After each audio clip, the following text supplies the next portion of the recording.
En 1991 nacía la República Kirguiza, una de las más desconocidas y desde luego de las más apartadas de la antigua Unión Soviética. Kirguizia se llama también este país situado al pie de los Montes Celestiales, o Tian Shan, y otras altas montañas de nieves perpetuas. Kirguistán, o Kirguizia, en el confín con China, fue, hasta su independencia, la república más oriental del Imperio Soviético, siendo siempre Kirguistán un país donde impera la diversidad étnica y cultural.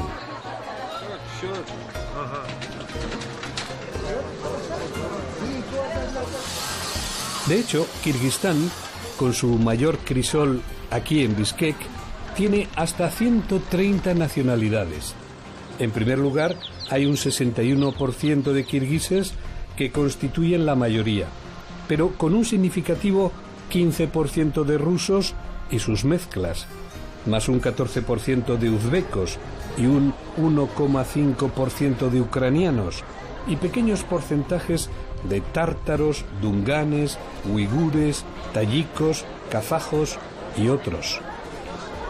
Todos con una discreta fusión entre tradiciones y modernidad.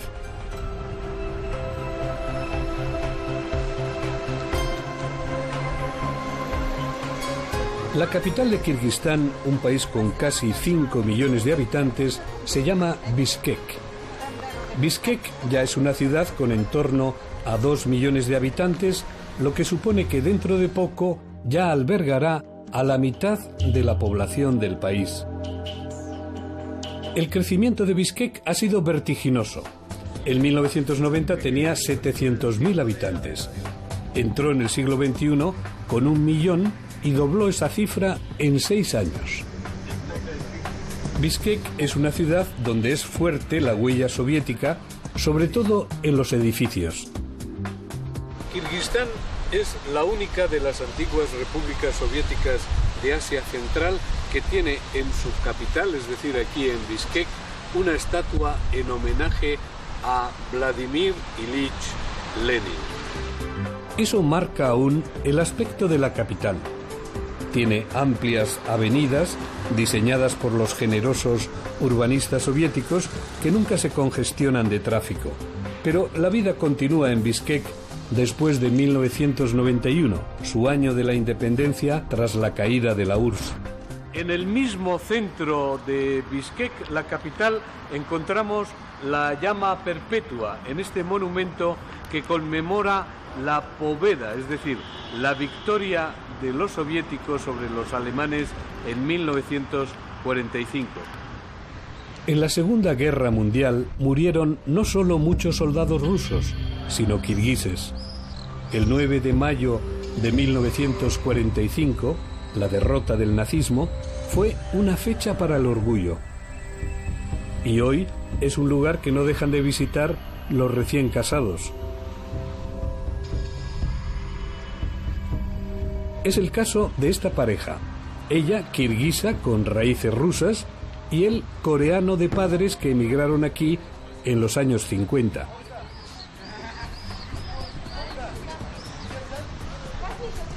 Ahora, al principio del verano, es el tiempo de las bodas. Tras contraer matrimonio, muchas parejas visitan la llama del soldado desconocido de la Plaza Pobeda, como Natasha y Dmitri.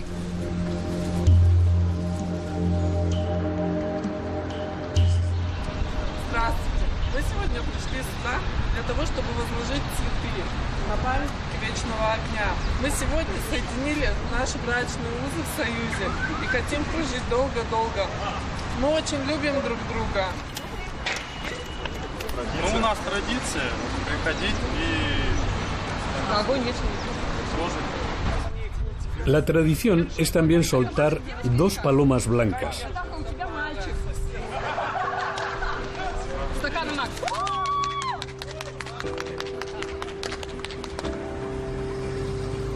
Y por supuesto hay que descorchar champán ruso.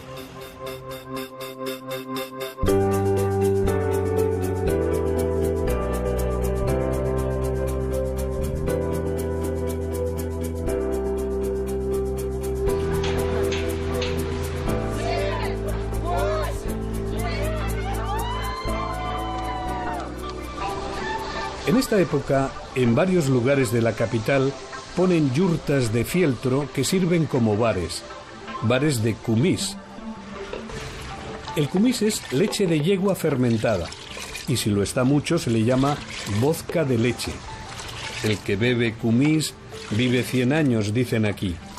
Es bueno para tuberculosis, anemia, enfermedades de la piel. Gustaba a la familia imperial rusa y Tolstoy, Chekhov y Gorky se hicieron lenguas de esta bebida. La propietaria de esta yurta es la señora Asu y ha venido desde Kochkork, a 230 kilómetros de aquí.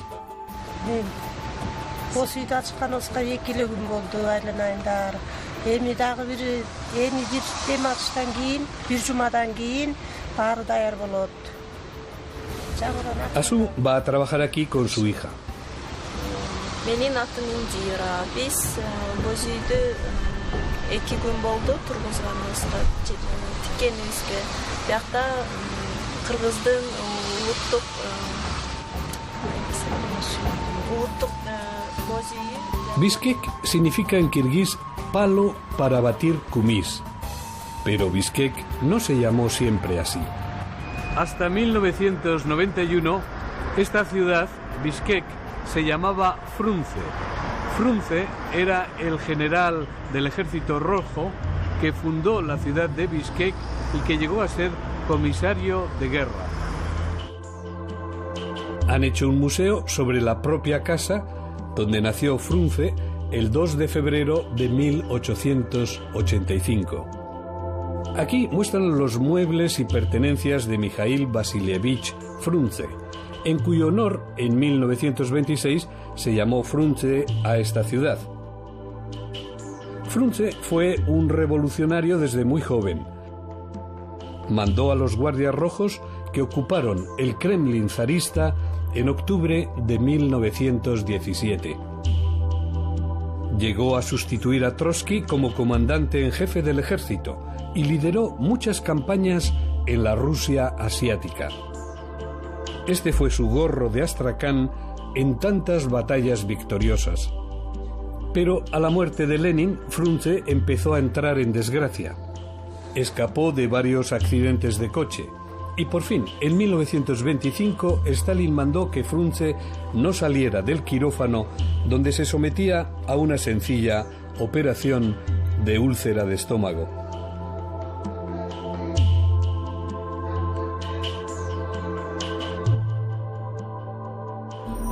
Bishkek está en pleno valle de Chuy y se eleva a 900 metros de altitud sobre el mar.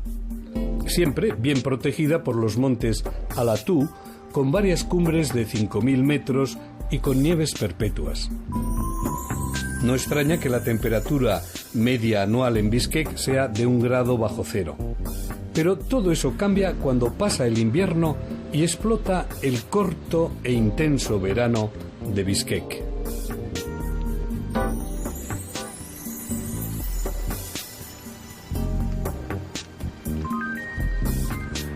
Los trolebuses ponen su nota anacrónica a una ciudad donde se concentra el mayor crisol étnico del país. Pero ahora, sobre todo, importa el buen tiempo.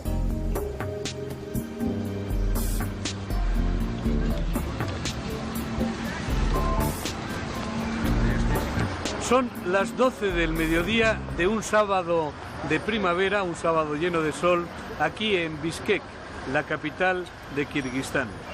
Bishkek es ya una ciudad que no se distingue mucho de otras en este momento del planeta. Hay si acaso matices en una uniformidad global, y más cuando el libre mercado ha conquistado las calles y carteles publicitarios de la capital. Lo que parece ser un anuncio de un aviador es el anuncio del señor Egenberdiev, propietario de Maxim Shoron, una bebida kirguisa a base de kumis.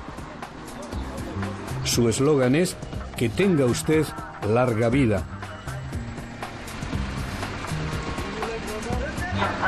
Benim adım asker dedi. Koskoda yaşap duran. Şehirde geldim. Sorunu içi otobüs ayıvacaksın.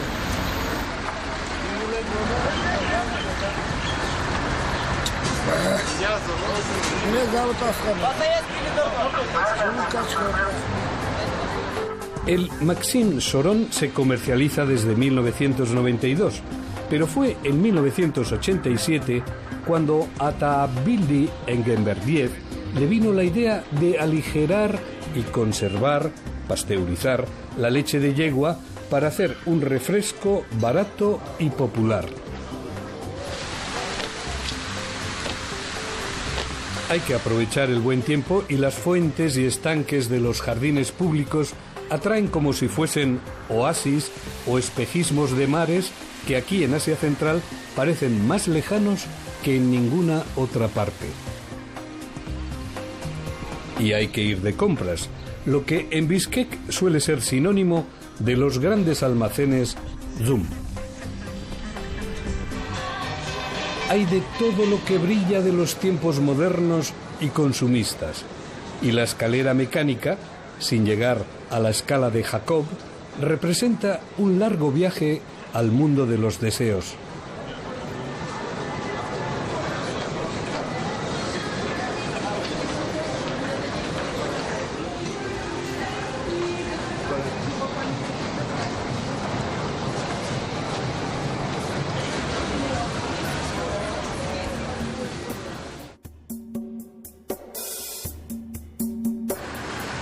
El tiempo soviético ha quedado en algunas actitudes, pero más que nada en una arquitectura contundente, en un país de Asia Central donde se vivía antiguamente en yurtas de fieltro.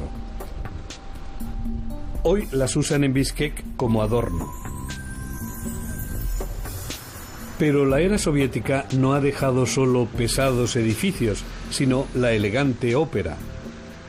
Y hasta el temblor de Madame Butterfly debatiéndose entre mundos.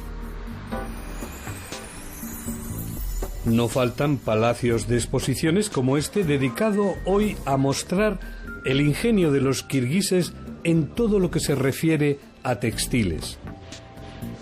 Sobresalen los sirdak, tapices y alfombras de las más variadas lanas: yak, camello, oveja y cabra.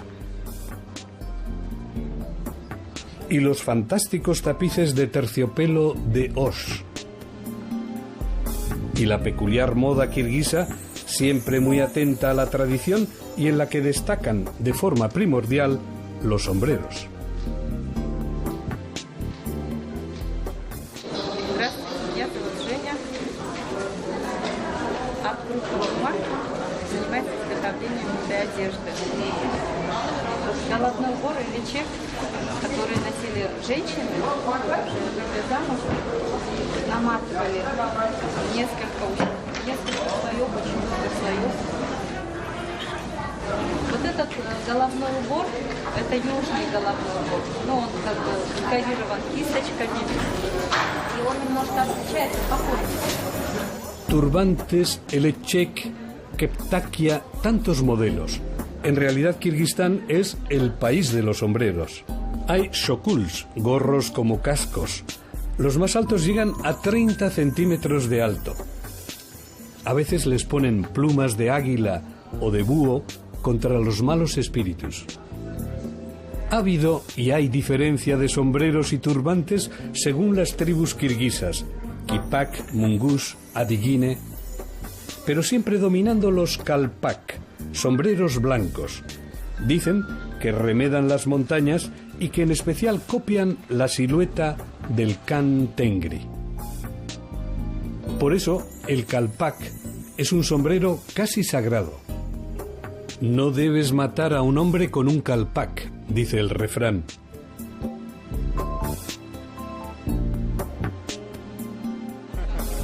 Aunque en el sur, por influencia uzbeka, reinen los tubeteikas, gorros cuadrangulares, como bonetes. Y todas las teorías y variantes de los pañuelos y pañoletas. Y los hijab musulmanes que solo cubren el pelo. Y a veces los niqabs que cubren casi la entera cara, como las ocasionales y ya totales burkas. Sin embargo, los kirguises, y más tras el largo periodo soviético, no llevan el islamismo con el mismo rigor que en otras partes. Las tendencias, nuevas o reelaboradas, se ven bien en el Parque Manás. Este escenario un tanto surrealista fue construido para conmemorar el 1000 aniversario del nacimiento de Manás, el gran héroe nacional de Kirguistán. Aquí también vienen los recién casados y vistiendo a la moda occidental. No solo se acicalan novios e invitados, sino los coches.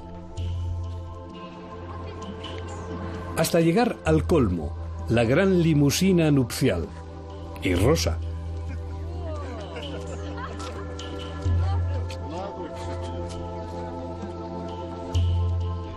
En el mismo centro de Bishkek es donde se ubica la plaza de Manás, la plaza principal de la ciudad.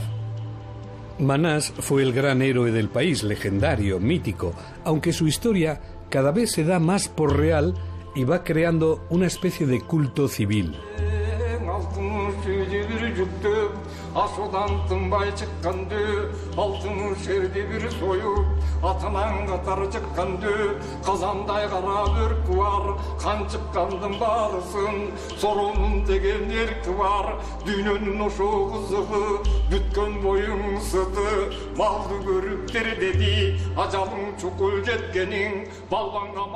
Pero al mismo tiempo la plaza de Manás tiene surtidores que apetecen mucho a la juventud para ducharse y chapotear un poco.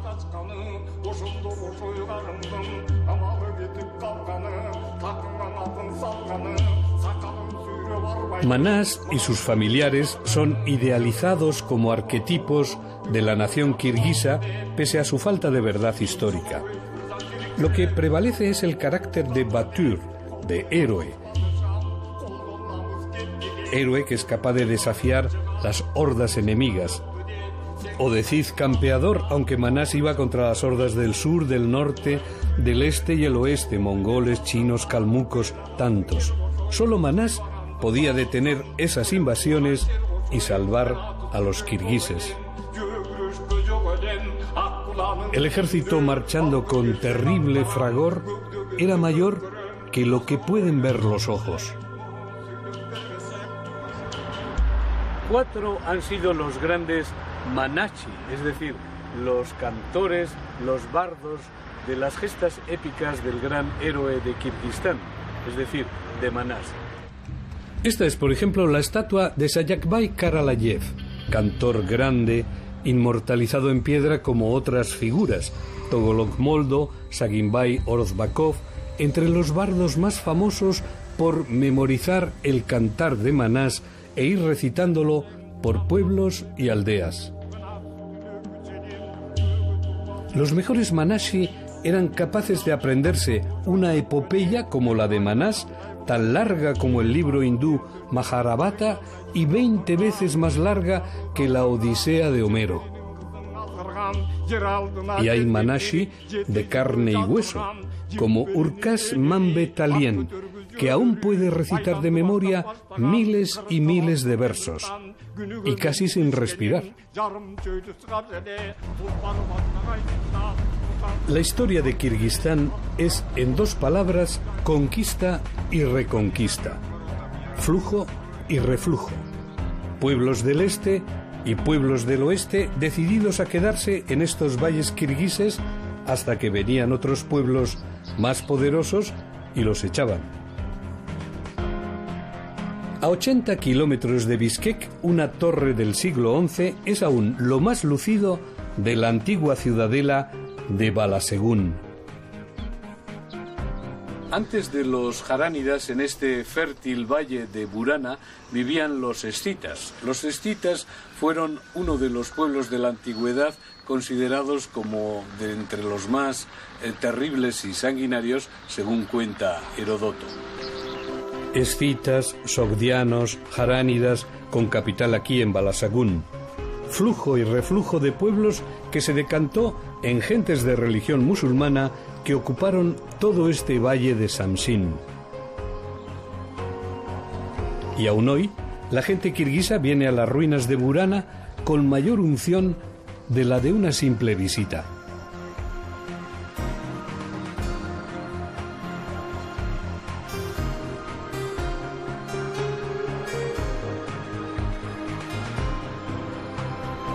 Se cree que Burana viene del turco murana o minarete. La torre de Burana se salvó de la destrucción en tiempos de Gengis Khan, de Tamerlán y tantos otros invasores.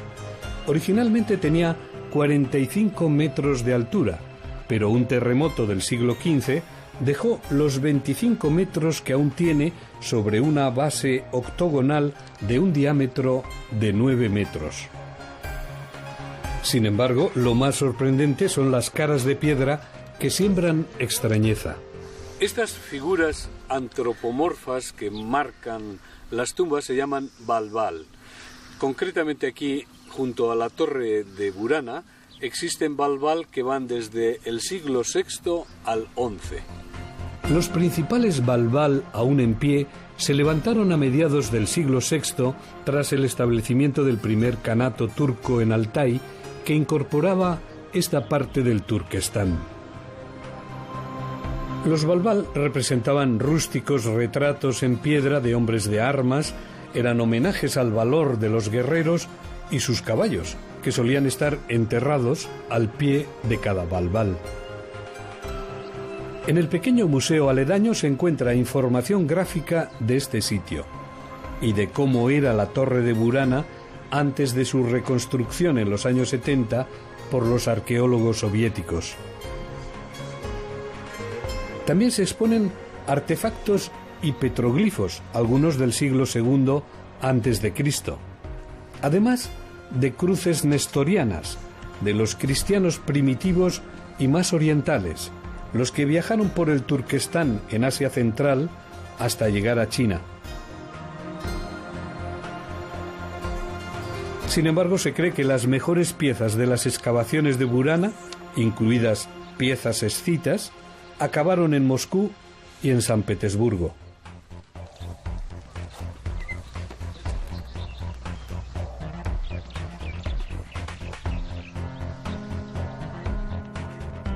İsik-Kul en turco significa lago caliente. Sus aguas no se hielan ni siquiera en invierno. İsik-Kul es, tras el Titicaca, el segundo mayor lago de altura del mundo, con 170 kilómetros de largo y 70 de ancho y a 1.600 metros sobre el nivel del mar. La URSS experimentó aquí armas secretas, incluidas las últimas generaciones de torpedos. La gran ciudad del lago es Karakol, que significa en turco mano negra. Sin embargo, en tiempos de los zares, Karakol fue rebautizada Przewalski por el explorador ruso que aquí vivió y que fue enterrado en 1888 en el jardín del museo que lleva su nombre. Lenin volvió a llamarla Karakol en 1926, pero Stalin en 1935 la volvió a llamar Przewalski. Hasta que por fin, en 1991, tras la caída de la URSS, volvió a ser Karakol, su nombre autóctono. Gracias a exploradores y geógrafos de la talla de Nikolai Mikhailovich Przewalski, los rusos zaristas primero y luego los soviéticos tuvieron el mayor imperio en extensión del mundo. Aparte de Europa Oriental, toda Asia septentrional y casi toda Asia Central. Un territorio que aún hoy asombra por la magnitud de sus dimensiones.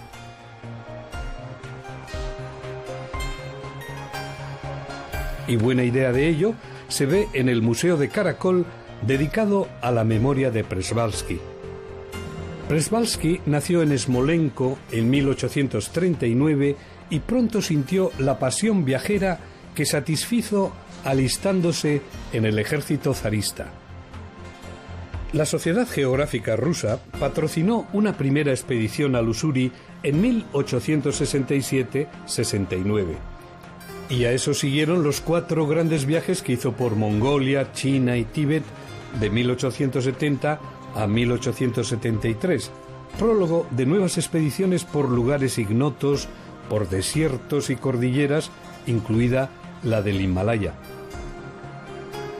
Przewalski fue sin duda el más destacado de los pioneros por tierras vírgenes de Asia y de otras que no eran tan vírgenes, pero que cayeron en el saco del hombre blanco, el hombre ruso en este caso.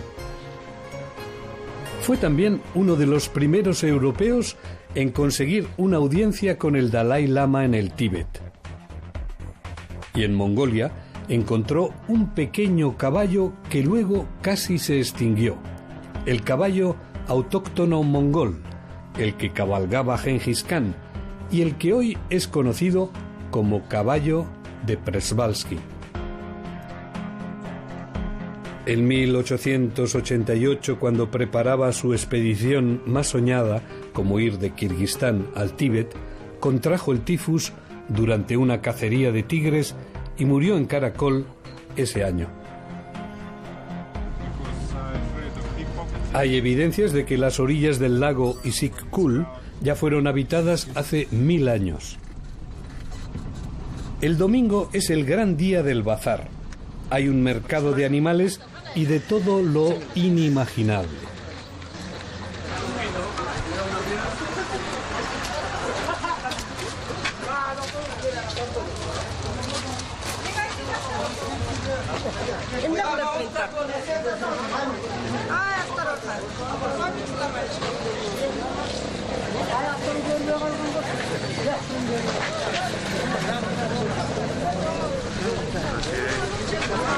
Como la sal gema, sal de piedra. Como la que vende Masa.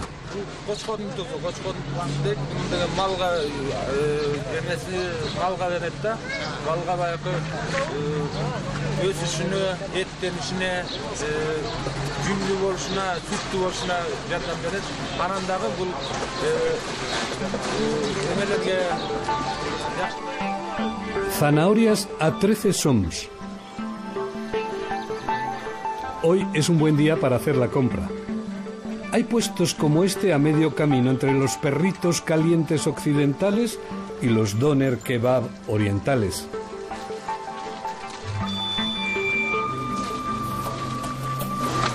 Меня зовут Булиза, я продаю гамбургеры, они стоят 20 сомов. Hombres que usan un gorro del sur del país, un tubeteika uzbeco, hoy venden también más de una escoba.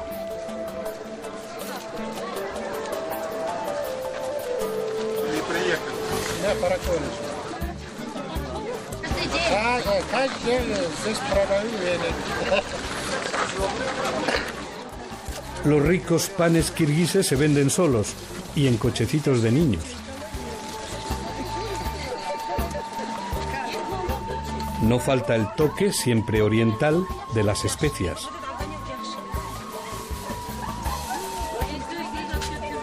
Fátima vende pimentón a partir de 3 soms la medida, 7 céntimos de euro.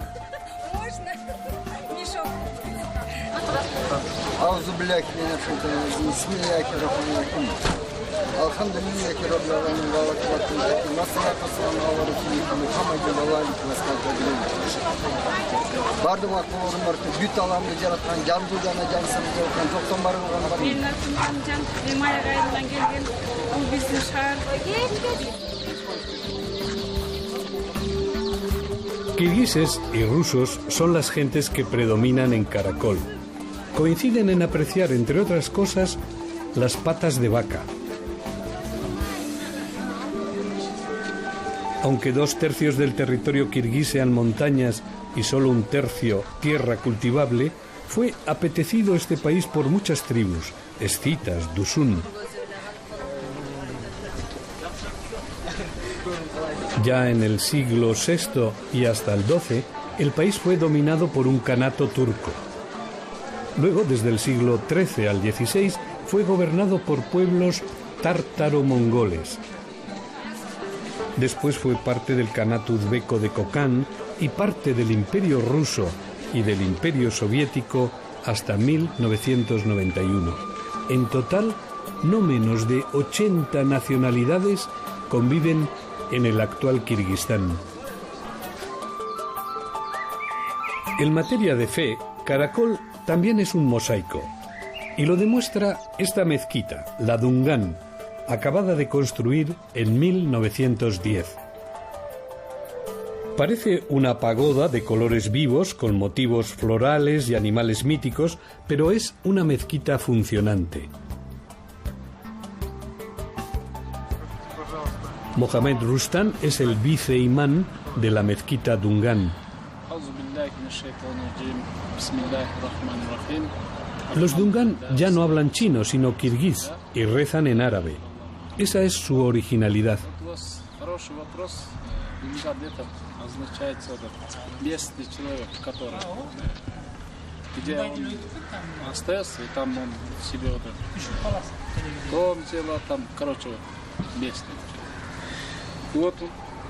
Вот история про Дунган, они смешаны с арабами, потому что в те времена, когда пророк наш Мухаммад саллаллаху свою миссию закончил, вот, короче говоря, он умер, да? Потом есть Сахау, который сподвижник его. Он, Мухаммад саллаллаху сказал: я вам свою миссию закончил, вот Аллах мне чудо. Альхамдулилля, этот для меня мусульманин стать это честь и этот дар, Божий дар. Это. Я сам не смогу, никто не сможет. Лично он хочет из мусульманин стать. Аллах кого дал этот хидаят, правильный путь, он будет мусульманином. En 3 años se completó la construcción de este templo de madera, pero que no lleva ni un solo clavo.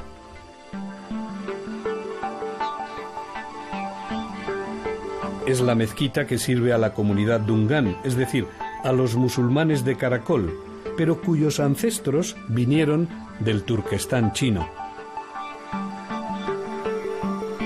Es decir, hay musulmanes también en las regiones chinas colindantes con Kirguistán y en especial por la parte del Xinjiang. Durante los soviéticos, y en concreto desde 1933 a 1943, esta mezquita fue cerrada al culto. Sin embargo, el islamismo de los Dungan, aunque proscrito, nunca llegó a desaparecer. Muchos Dungan ya llegaron como refugiados a Karakol en 1880, cuando hubo levantamientos de musulmanes por las persecuciones de que eran objeto en varias regiones chinas, Gansu, Xinjiang, Shanxi. Pero Karakol vuelve a ser Przewalski si consideramos la pujanza de su catedral ruso-ortodoxa. Esta es la Catedral de la Santísima Trinidad, la iglesia ortodoxa de Karakol. Durante largo tiempo, durante los soviéticos, fue usada como pabellón deportivo. Aquí se entrenaban los atletas. Este domingo se celebra la fiesta de Pentecostés en este templo todo de madera, puesto bajo la advocación de la Santísima Trinidad.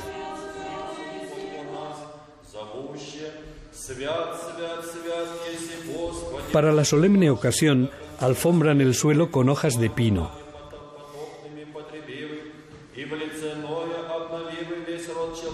Prenden numerosas candelas. Y ponen grandes calderos de agua bendita. Y muchos panes para comulgar. Bajó la Santa Paloma sobre los apóstoles e infundió el don de lenguas. En eso aún creen aquí. Después de 1991 fueron millones los rusos de Asia Central que regresaron a la madre patria, la Federación Rusa que se creó tras la URSS. Pero se estima en 1 millón los rusos que se quedaron en Kirguistán y muchos de ellos han vuelto a los ritos ortodoxos. Aquí Pentecostés se celebra una semana después que los católicos, pero con toda la parafernalia ortodoxa y con los iconos que se pudieron salvar.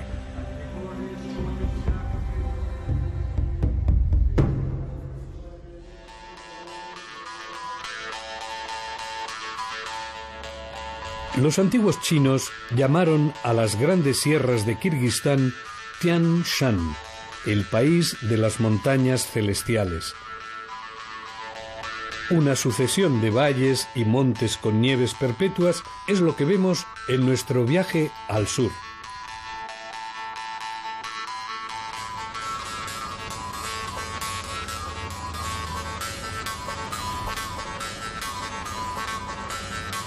Osh, con sus no menos de 300.000 habitantes, es la segunda mayor ciudad del país y primera en importancia legendaria, pues se arroga haber sido visitada nada menos que por el propio rey Salomón. De ahí viene el nombre del monte que preside la ciudad, Suleimán Gora, el trono de Salomón, un monumento natural que ya es un icono de la nación. En los billetes de 1000 som, la moneda nacional, se puede ver el perfil yacente de una figura que podría ser la del rey o profeta Salomón. Pocas ciudades pueden ufanarse de ser más antiguas que Roma, pero Osh tiene una antigüedad de al menos 5000 años. Es decir, Osh se precia de ser tan antigua como Jerusalén y más del doble que Roma. Osh fue cantada en la epopeya de Manás. De aquí era Osfur, el sabio tutor del gran héroe kirguís. También era de Osh el fuerte Khan Alimbek Datka, que luchó contra los uzbecos de Kokán en 1865. En su honor, en la Plaza Sori han puesto un museo en una yurta de fieltro de 3 pisos de altura. Pisos llenos de escenas de mundos bravos e ingenuos. Siempre en el centro de Osh, una tarde cualquiera de verano, se despliega la digna modestia y la vetusta tranquilidad típicas de las antiguas repúblicas soviéticas de Asia Central. Los restaurantes no se conciben sin terrazas ni en verano ni en invierno. Y en el mayor parque, el Alisher Navaik, ponen un viejo avión Yakolev de la URSS como si fuese un monumento.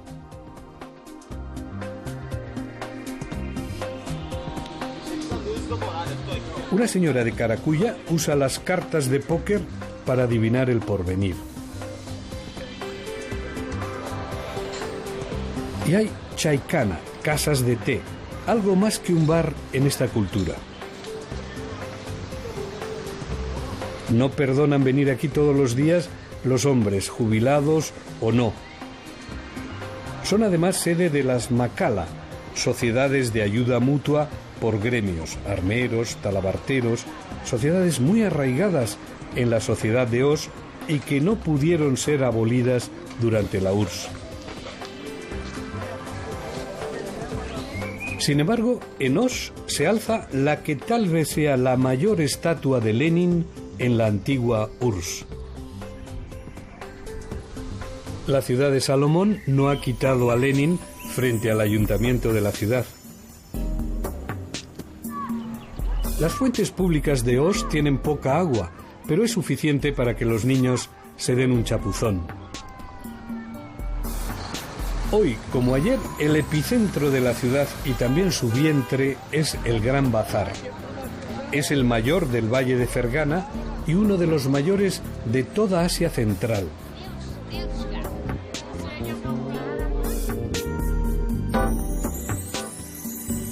Es un cruce de 1001 noches con la epopeya de Manás y sus guerreros nómadas.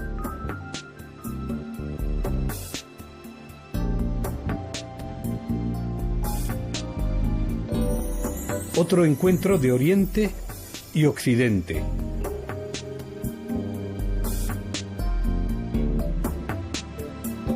Todo lo que es rico, apetecible, colorido, inventado hace cientos de años o renovado, reinterpretado. La realidad y el simulacro.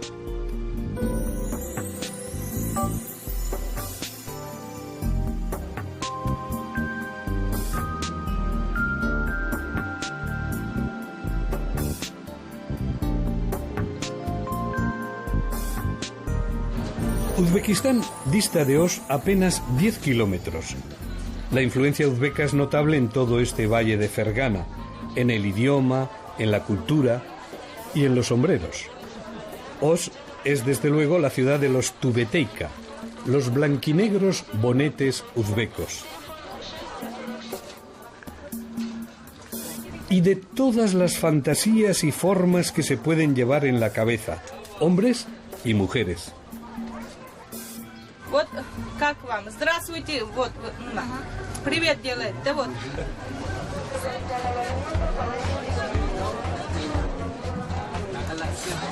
Y el hierro es el gran eje de la vida, como antaño, en la fragua del señor Ibrahim.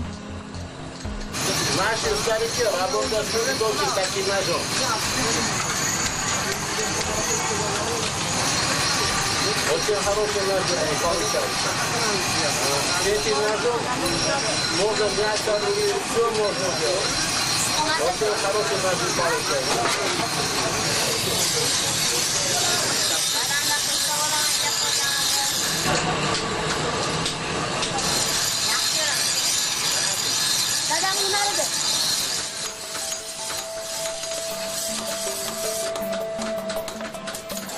Sin que falte el oro, que aunque bajo de quilates, brilla e ilusiona aquí, en el bazar de Osh.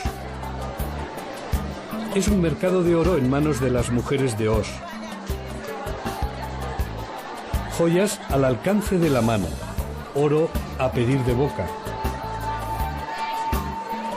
Una evocación de Salomón, no solo el rey más sabio de la antigüedad, sino el más rico.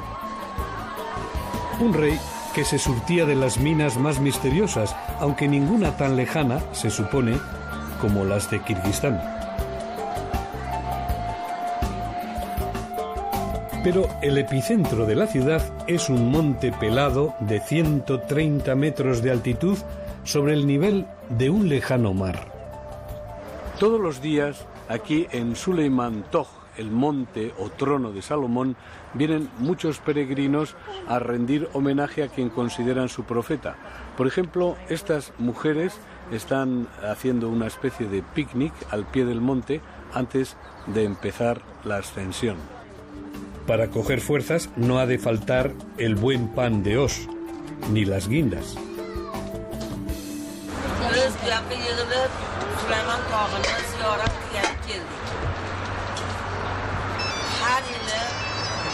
Sulaymon tog'iga ziyoratga chiqamiz.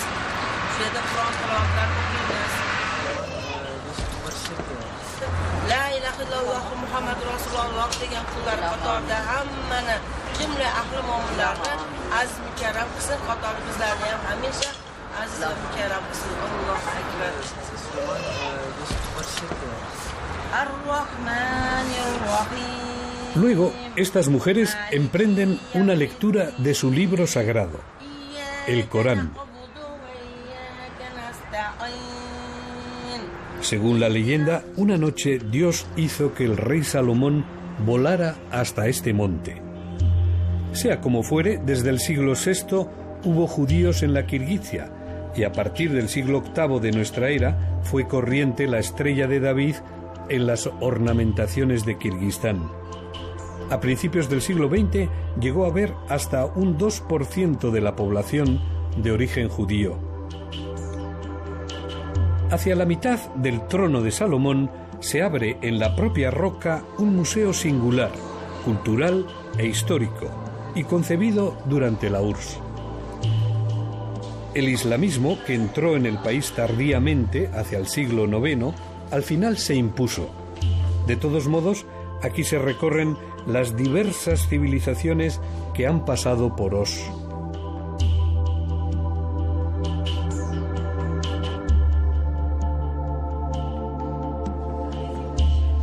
Sin olvidar los maniquíes de los diversos magos y chamanes de Kirguistán. Y los fetiches. En la parte superior de esta cueva museo continúan las sorpresas. Mirzagul es guía voluntaria de este museo.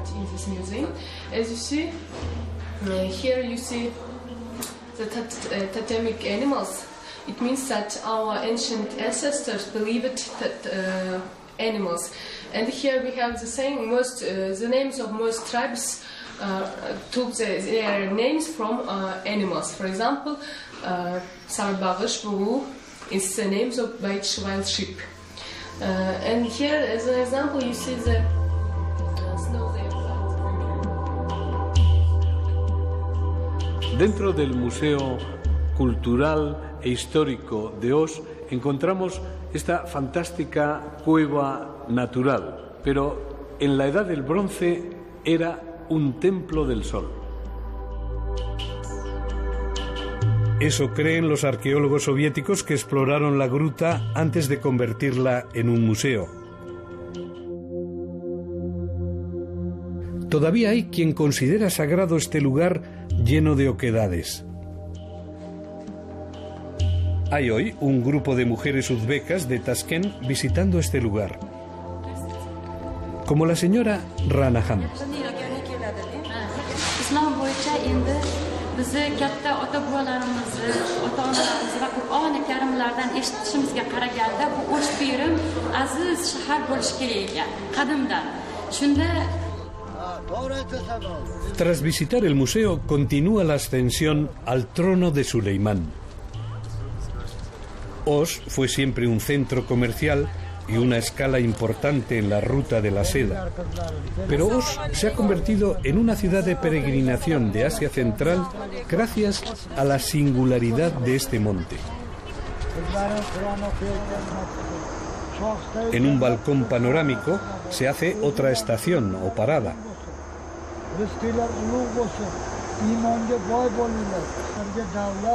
Para rezar una oración siempre coránica.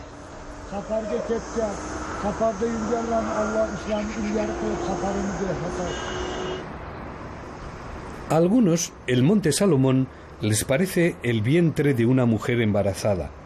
Por eso vienen también aquí las mujeres que quieren tener hijos. Pero hay otras variadas supersticiones y piedras que tienen mano de santo, como el hueco donde meter el brazo y sacarlo purificado. Y Monjon Mahmud nos explica la importancia de esta roca.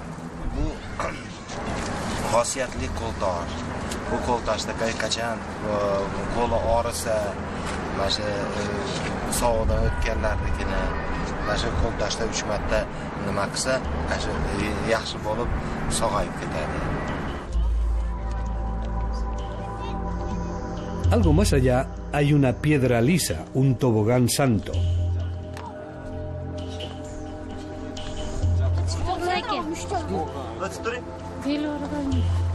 El que se tira por él sanará. No tiene por qué preocuparse por su columna vertebral.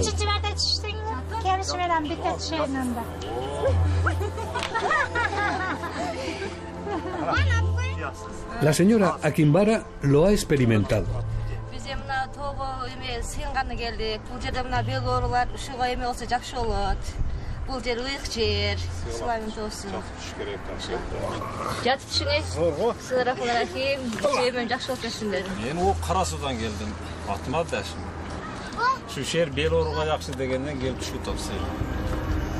En lo más alto del monte se alza una pequeña mezquita con una cúpula metálica. Es la llamada Casa de Babur, construida originalmente en 1497 por el entonces jovencísimo rey Timúrido, de 14 años. Babur sería coronado rey del Valle de Fergana. Después, Babur instauraría en la India la dinastía de los Mughul, o mogoles. Babur nació en Andijan, en el Valle de Fergana, cerca de aquí de Osh. Esta mezquita ha sido destruida y reconstruida muchas veces. Es en realidad poco más grande que una capilla. Pero la sorpresa es la devoción islámica que inspira este sitio. El guardián de este santo lugar es el anciano Said Bislam. Süleyman Aleyhisselam degan payg'ambar o'zi podshoh shunda kelib taxtini qurib ishlagan ekan. 3400 yili. U kishi shunda uylangan. Y es que aquí no solo se dice que pudo haber venido el rey o profeta Salomón, sino el propio Mahoma. Shu tog'ning ustida 4-chi osmonda turib bizning payg'ambarimiz namoz o'qidi. O'tirdi. Yana mana nasiblar mana. Ikki yese buni yiladi. Ko'zing yoshi. Ikki yese buni yiladi, ko'zing yoshi. Tam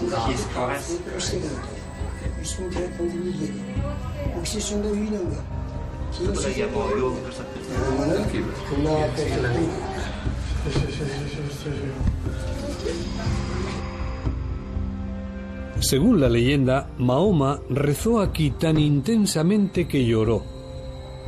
De la lágrima que le cayó de un ojo se formó un agujero. Y luego están los huecos donde postró su frente y donde puso sus manos y sus rodillas.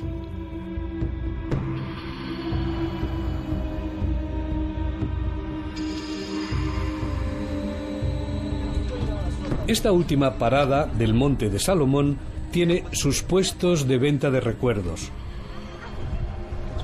Y desde aquí se ve el mejor panorama de Osh. Pero al final, otra hipótesis es la de que el trono de Salomón sea una versión del Kise Hakabod, el trono de gloria que ya fue usado por los cabalistas hebreos como punto más alto del universo, de color del cielo, como la piedra de zafiro.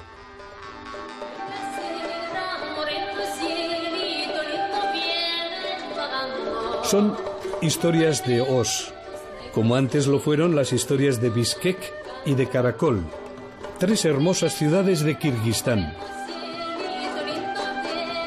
Un país cálido y no tan lejano.